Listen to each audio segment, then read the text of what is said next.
On the final day of the Democratic National Convention last week, Vice President Kamala Harris outlined her vision for the future. The vice president laid out her plans to tackle key foreign policy challenges in response to her Republican opponent, former President Donald Trump, who has called Harris weak on the global stage. Our political reporter Daryl Fair has you covered on how pro-Palestinian coalitions are responding to the vice president's remarks.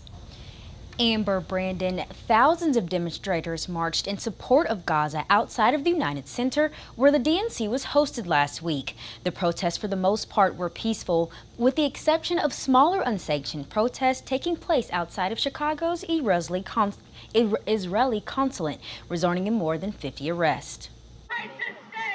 Those protesters growing increasingly frustrated with the Democratic National Committee denying their request to have a speaking slot for last week's convention. To see as well that there's no willingness to even hear from Palestinian Americans on their experience as Palestinian Americans who have felt deep hurt during the past several months. It was deeply, deeply disappointing. In her acceptance speech, Vice President Harris pledging to bring hostages home and end the war in Gaza.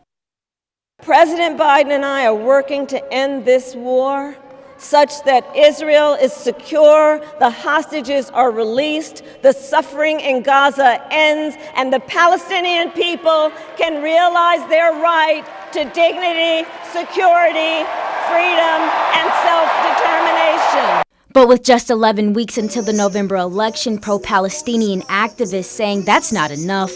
They want Harris to commit to an arms embargo to Israel and a permanent ceasefire.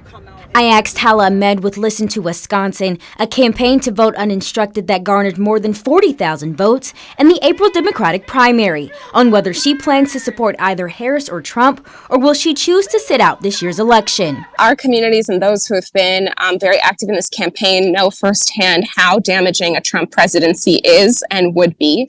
I will say that I have every intention of voting in this election. I think it's very important that everybody vote, and I think that our communities will be showing up at the polls because there are a lot of races here in Wisconsin that will be important this year.